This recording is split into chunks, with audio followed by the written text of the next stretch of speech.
Yes, hello mga ka-sweet. Ayan. Happy Thursday po sa ating lahat dahil wala pong pasok ngayon. At nandito po ang aking anak. Ayan, magluluto po tayo ng sotanghon mga ka-sweet. Ayan, napakasarap po ng chicken sotanghon. At ayan, nilaga ko nga po muna yung aking chicken dyan. At hinimay-himay na po natin. At saka bawang sibuyas, luya at sotanghon. Tsaka yung dahon ng sibuyas lang po. At ayan, igigisa na po natin mga kasweet ang bawang sibuyas.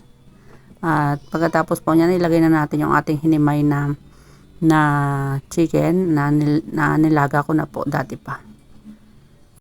At i-saute lang po natin yan mga kasweet. At ang lalagay po natin dyan ay patis mga kasweet. Ayan po ang ating pampalasa.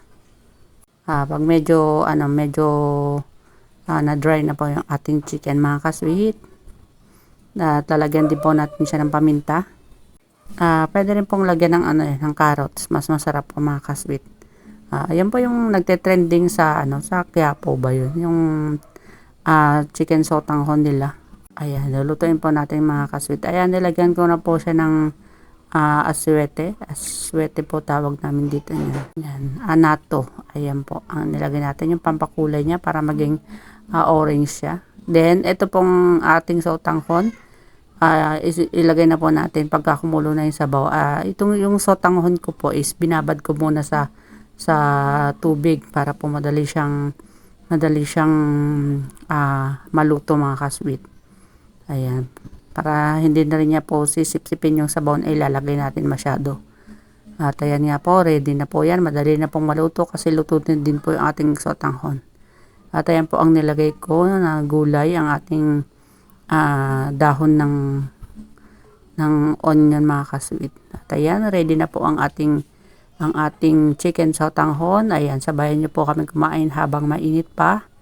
Dahil maya-maya po pagka medyo lumamig na yan ay wala na naman siyang tubig mga kasweet. At ayan, nilagyan ko rin po siya ng fried garlic para medyo malinamnam ang kanyang lasa. Ayan pa, lagyan pa po natin ng ating powder, chili powder, para medyo may sipa na naman ang anghang mga kasweet.